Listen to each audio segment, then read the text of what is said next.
So behind me, you have the Toon Campers M1 and the M1L. So if you guys have been paying any attention, you know that I'm starting to get a little antsy to change up my camping spot. So the next evolution is going to be something like this. Let's go check them out. Okay, so the big difference between the M1, which is this one, and the M1L is going to be this little section right here.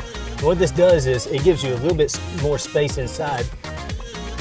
Eyeballing it maybe about 8 inches on each side more than your bed is. Really expands the size on the inside. And with both sides, you'll see that rather than using a wedge, they use a pop-up.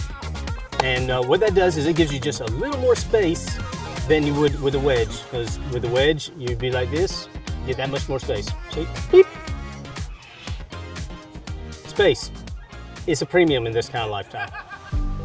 Hey guys, this is B-Bomb and B-Bomb's Big Adventure. And right here I have, what's your name, man? Warren. Warren with Toon Campers. And he's going to tell us all about it, and we're going to make fun of his tie-dyed purple, pink, rainbow shirt. We'll save that for the end, yeah. Yeah, we'll save that for later. Well, so what we got here? This one is the Toon M1L, so it's a newer model that we brought to the market.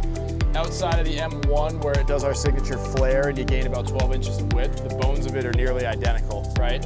What you have here is necessitating north-south sleeping on a lighter footprint than the M1, but at the same time, you still get all the same benefits of headroom, just reduces it in 12 inches overall. So up in there, you got a 78 by 60 inch mattress.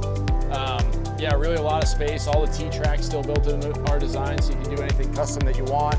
Any of the other modifications that we offer for the M1 or that we bring out eventually will still be applicable to this. Cool. So, how much space do you have going up? I mean, about how tall is it? Yeah, height differs, right? With a rooftop fan on a 2nd gen, 3rd gen Tacoma, generally you're looking at about 38.5 inches to the top of the fan when it's popped down. Standing room on the inside without a deck, you have about 6'4", 6'5" to the actual ceiling. Okay. So it's plenty of room for people to stand in. Width-wise, you're just matching the truck, right? So we've gone as wide as we can with the platform, but each camper that we build it's a bit different for each truck, right? You wouldn't notice much of a difference from a 5-foot Tacoma to a 5-foot Gladiator. Right. The dimensions are different, so the campers wouldn't swap, but one built for a Gladiator would look very much identical to this. Right. So you make them for most trucks. I think I've seen Gladiators with them. I've seen Tacomas with them. You know, pretty much everything. Yeah, right? The M1L has a couple variations of trucks that we can't do, where there's like the Rivians with buttons and things. But the M1 we've done for just about everything now, down to the Rivians and up to the 8-footers. And this is definitely getting a lot more popular as more people start to buy it with people with larger trucks. Because I mean, neither of them are going to dent the carrying capacity of the vehicle, when especially you're talking about like a 6.5 or even like an F250, 350, 6 1/4 or 8-footer. But it's a ton of space either way. I mean, it's just pretty impressive. So it is a ton of space, and it doesn't weigh all that much. Like 315, 320. Yeah, this one's going to start out around 350, 360 for a 5-footer. I was wrong, guys. Yeah, 350, 360 for a 5-footer. This guy's probably going to start closer to 410-ish or so for a 5-foot same size Tacoma. Yeah, I usually go kind of 400 mid-size, 500 full-size when you're talking about the smaller size truck beds as a kind of base. And then this one's 15% lighter. So why don't we bring the camera up a little closer, look inside, and maybe you can show me how this mechanism works for sliding the bed out. Woo! All right, Warren. So how does this bed system work? So to back up, we make this in 2 different variations of an overhang, right? This is the shorter of the 2 overhangs, which necessitates a 30-inch sliding extension. Okay. With the longer overhang, it's actually the same overhang length as the M1, but at 60 inches over the cab, 57 over the cab, 60 for the bed rail, and then it's an 18-inch slide out because you push that extra foot over the cab. Okay. Regardless, you have the same size mattress. So Hest helped us redesign the mattress that they put into these to do a folding feature. So really all you do is you just give it a fold over just like that. And then the actual the bed itself is on a sliding extension. So you give it a little bit of a lift here. And you just have to reach up, fold in your mattress, and then you can clear the remainder of the space there. So allows you to get your full truck bed back. Obviously with the deck in here, we have a little bit of a lower ceiling, but overall you're still able to kind of reclaim the entirety of your truck bed and use this space however you want. Look at all this space. Yeah. even with his big mustache, we still have room.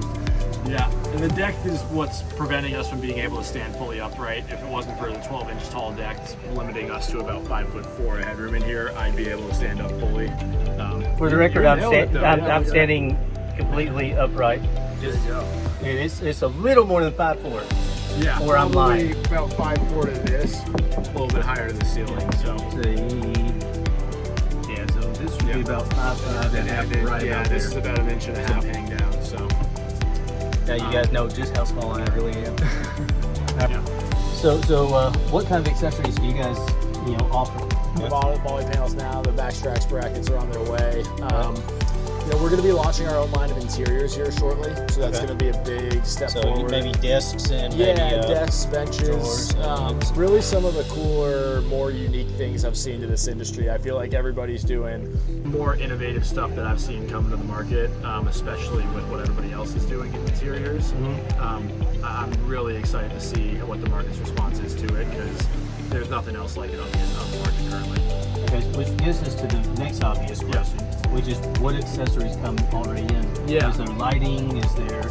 Yep, so this one has the option to put in lighting. It's in this track here, so it is currently installed, but it is an option in the M1L. In the M1 it comes standard, so kind of the base package would be queen size sleeping area, the T-track built into all the aluminum. You always get 6 windows up top and your choice of color from the canopy. Right. Aluminum side panels down here on the bottom part, so those are still a standard awning style flip open, but it is aluminum. Okay. And then really the benefit of it is you can start very basic and really start at a low price point. Right. And then add things on as you go. So watch your head. It's a lot shorter drop than mine. I'm sitting on a Jeep 37s and a 4-inch lift. It feels. I'm still getting used to it. It's a long drop down. Ooh. So Warren, let's get to the part everybody wants to know. Yeah. Let's go ahead and talk about price. Right. So think same size truck, right? Right. This model of the M1, the M1L starts at $9,000 on a mid-size truck, right? The M1 itself starts at $13,000 on the same size truck.